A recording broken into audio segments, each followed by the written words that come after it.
Hello, hello. So, today we are going to be talking about a topic that I really like, which is natural navigation. And the idea behind this is that if you're ever in a situation where you might be lost in the woods or you've gone down a certain way and you need to figure out how to get back to where you came from, but you don't have a compass or you don't have your phone, millennial crisis. These are some techniques that you can use to help you navigate your way and orient yourself in your surroundings so that you know where north, south, east, west is, and just where you're headed and all that fun stuff. Hello, Miss Jen and Mr. Jace, and I appreciate all the love. So again, if you have any questions along the way, feel free to ask. These are just some of the methods that I have learned. There's a whole bunch, and if you're interested in this kind of topic, there's an author that I put his name in the description. I don't know if it's up here or down here somewhere. His name is Tristan Gooley. He's an English author, and he writes a lot about reading clues and signs in nature. It's very interesting. All right, so first, let's talk about the most obvious way to orient yourself, and that would be with the sun. And of course, I'm standing next to the garden because the garden needs sun. We talked about this last week, and since then, we've actually planted all of our plants in there. So we'll come back in August and see.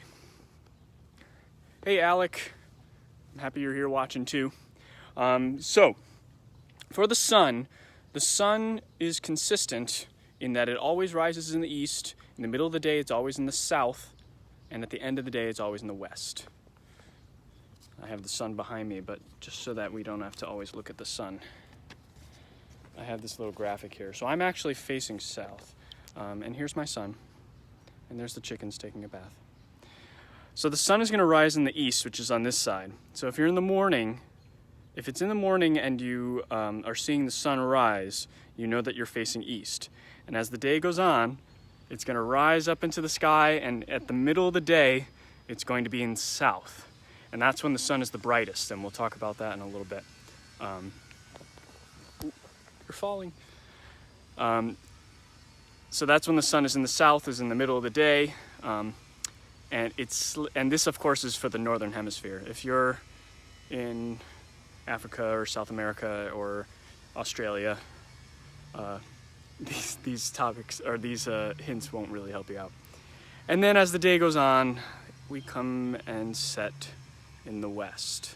Now, something to remember is that the sun is actually only like exactly in the east and west on the spring and fall equinoxes. So just on those days, it would be exactly east when it rises and exactly east when it sets. Otherwise, in the summer, it actually rises a little bit northeast, and in the winter, it rises a little bit southeast. That means it has to take longer to get across the day, and it goes higher in the sky. This is why our days are longer, and then it sets in the northwest for the summer. And then in the winter, it sets in the southwest. So in the winter, the southeast, and it stays low in the sky. This is why our days are shorter. We don't get as much sunlight, and why it gets colder. It has to do with the rotation of the earth. And then it sets in the southwest. But consistently, at the middle of the day, in the summer and the winter, it's always in south. It's just if it's here or if it's up a little bit higher. And we're getting close to the middle of the summer here, the summer solstice. So it's getting pretty high in the sky, and our days are pretty long. So if you're in the morning, you know that the sun is going to be on the eastern side of the sky. And then if you're in the afternoon, it's going to be on the western side. And there's this really cool technique. I want to see if I can show it to you guys. You actually can use a watch, and I have my Apple Watch here. So it's 10 o'clock and our sun is there. Don't look at it. Now, you can actually use your watch to tell where south is as well, to help orient yourself. So the Apple Watch doesn't stay on, so I'll do my best to make it stay on. If you hold the watch horizontally and you point the hour hand towards the sun, so this would be towards the sun. It's 10 o'clock in the morning. The halfway point between the hour hand and 12 o'clock, and the 12 number, halfway between the hour hand and 12 is where south is. So south would be right about where the 11 is, maybe a little bit over, which means that south is about there, a little over. And so now that I know south is there, I can turn around completely, and I know that behind me is north, and then east and west as well. And now that I've oriented myself, I know which way that I'm walking in. So it's a cool technique to use. If you don't have a compass, you can use your watch. You can use just the placement of the sun based on the time of day. The sun is a very reliable tool because it is always there. Let me quick put on my watch. Does anybody have any questions so far? I feel like that's kind of hard to explain over Facebook Live. All right. So, of course, the next question is, Mr. Sam, what if there's no sun? Or what if it's nighttime? Then we want to figure out where we are. And there are techniques for doing that too. So, let's see.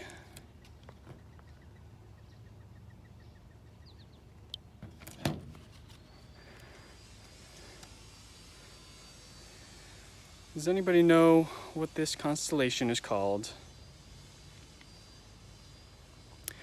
Don't worry about this top part here, just this part. This is a very popular and recognizable one.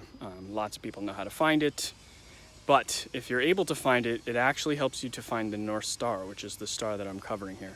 So north again is going to be facing this way.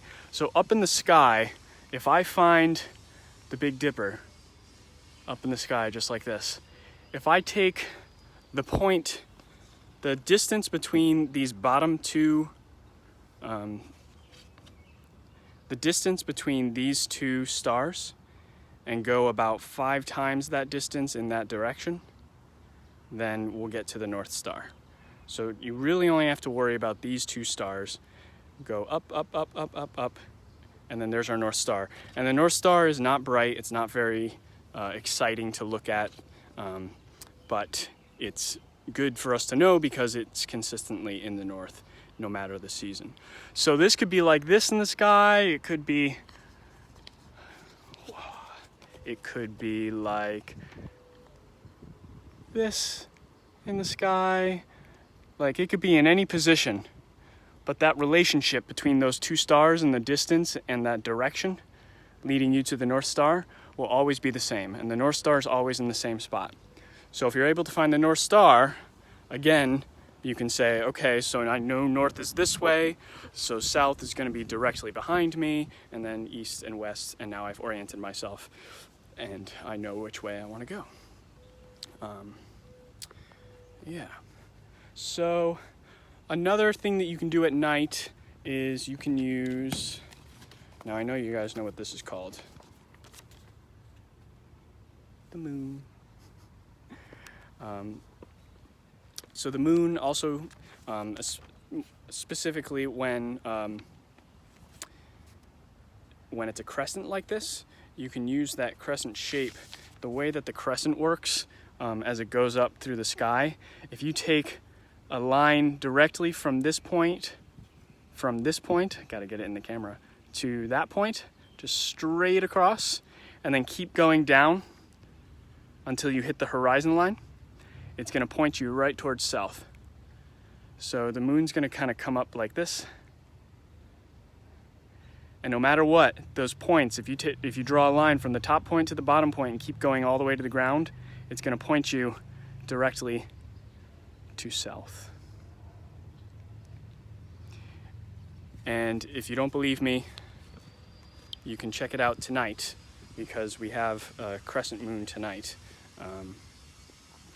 We just had a new moon, so now it's a nice crescent as of last night, so tonight should be the same.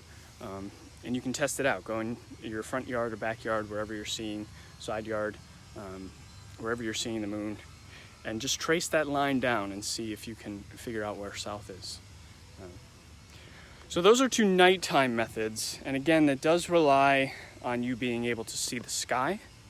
So if you're in a situation where it's cloudy and you can't see the sun, or it's cloudy at night and you can't see the stars, then what do you do? And that is when you rely on our friends, the trees. So trees are interesting. Again, I had my talk about trees. I love them so much. Trees have a few different techniques, or a few different characteristics, I should say, that help you to orient yourself as well. Now, I said earlier that the sun is at the highest and at its strongest and brightest in the middle of the day, when it's directly south, in the south part of the sky. So all of our plants, even the garden plants, are going to angle themselves in a way that they're able to get the most light.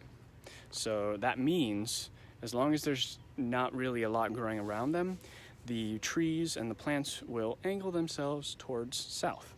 And you see that with the branches. So in this tree, all of the branches, almost all of them, are growing on this side. And that is, one, because that's the southern direction, and two, because they're being shaded out by these hemlock trees over on the side, by the evergreen trees. So there's not a lot of light here, so the tree's not wasting its time and energy growing on this side, so it's going to grow on this side where the light is. And I can tell now that the sun is going to be on this side.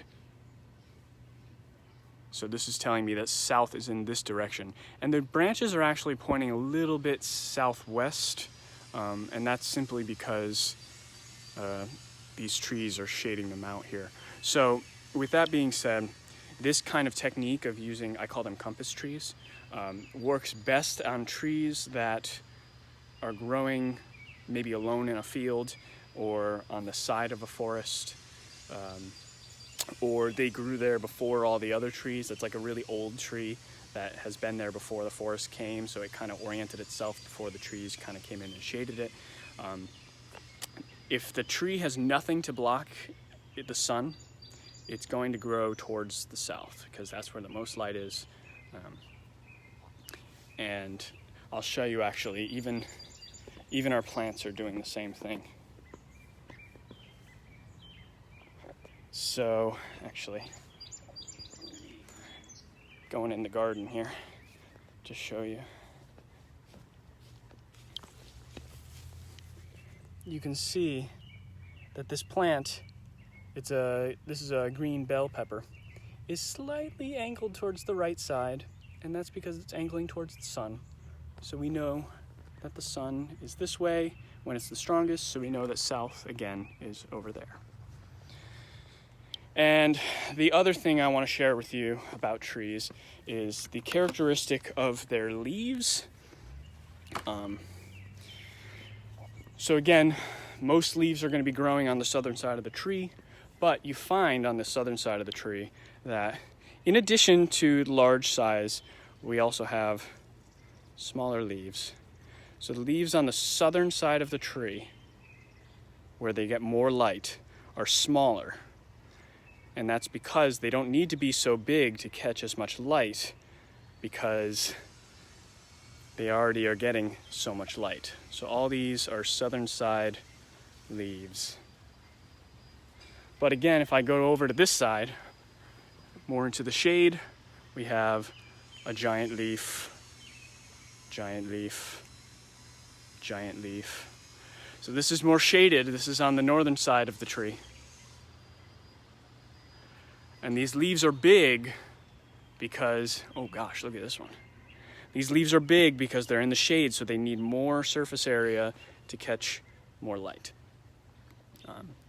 So if you're just walking around the tree here and you can't really tell by the branches, you can pick a couple leaves and say, okay, well, these leaves I got from this side of the tree, they're a little bit smaller, and the other leaves I got from the other side of the tree and they're bigger, so the smaller leaves are on the southern side where there's more light, and the larger leaves are on the northern side where it is darker and less light. So yeah, that's pretty much it for what I was going to talk about for natural navigation. I went through it pretty quickly, so again, if you have any questions, put them in the comments, and I will get to them. And of course, if I think of anything, then I will add it to the comments later on. So now, what we'll do is I will go check for eggs really quick, and then we'll go do a chick check. It's hard to say. Chick check. Yeah. So let's see what we got here.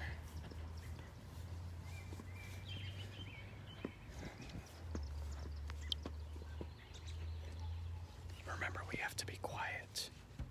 Quiet for the chicks. Or for the chickens. Oh, okay. So this is Elphaba from Wicked. And she is still laying her eggs, so we're not going to bother her right now. And we have none on this side. All right, thank you, Elphaba. We'll be back later for your egg.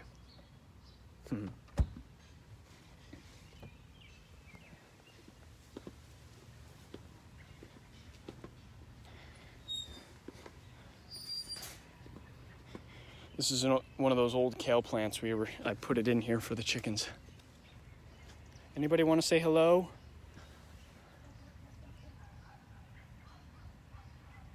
Come on, Eliza.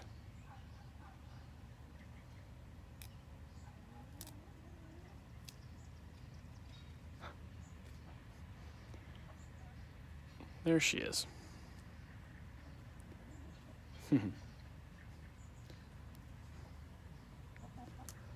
And Moana and Littlefoot. Hey. Hey. Come here, Eliza.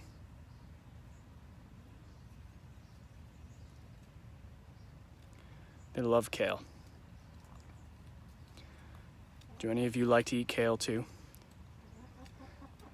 You can pretend to be chickens. You could even try and eat it like this.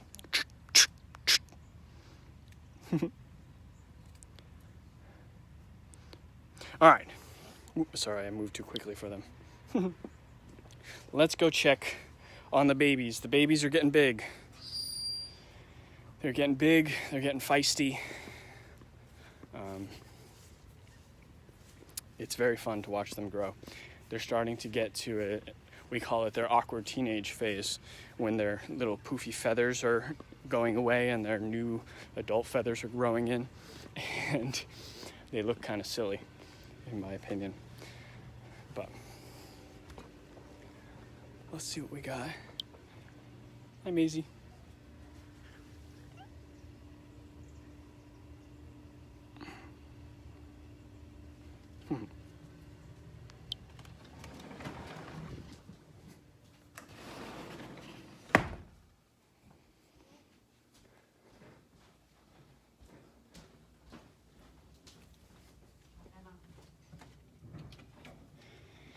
All right.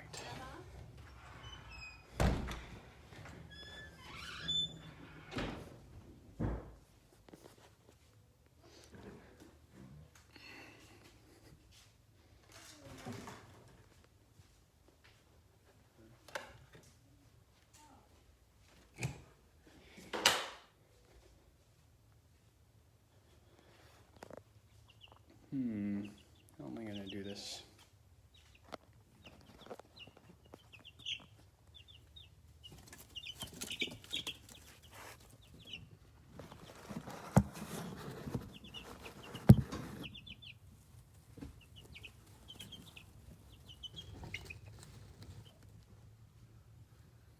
All right. So, I don't know if you can tell that they're bigger, but so the one that's perched up, let's see. Oh, I guess it's kind of hard for me to point them out like this, huh? Oh, here she comes. Go check them out, say hello. Oh, here they all come.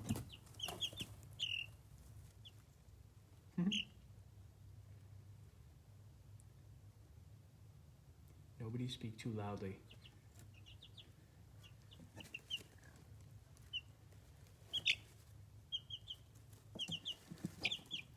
So they can actually see themselves here, and they're probably like, who are those little other chicks that are there? Oh my, they're right up at the camera here. Lift your head up.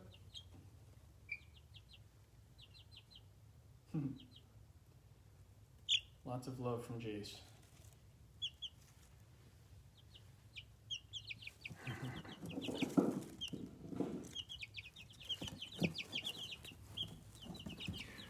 So, we officially have names for all of them now. And so these yellow ones that you can see, one of them is named Bindi, the other one is named Tatum. And then the speckled ones, there's one that's called Pi, and that's the math symbol pi. Oh gosh, what are you doing there, bud? And that's because she has this little circle mark on her head. And then her sister, the other speckled one, is called Pippa. Not to be confused with Peppa. It's Pippa, and I have to say it like that. Pippa! That's what my mother told me to say. And then we have Cleopatra, and then two of the other ones are named, or we don't have names for because they're going to our neighbors, so we're going to let them name them. You just see a chicken butt, that's all.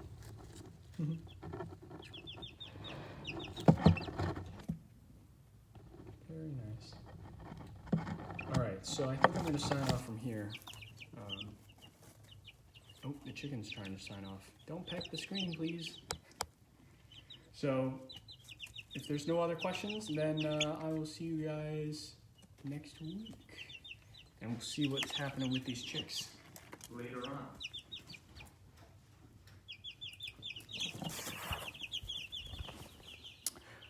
Thank you for watching, and thank you for donating for those who do. Tune in tomorrow for a Facebook Live with Allegra at 4 p.m. She's going to do some animal feeding stuff. It is kind of silly to watch some of the animals eat. I do enjoy that myself when I'm at the Nature Center. So don't miss that. And I will see you all next week. See ya.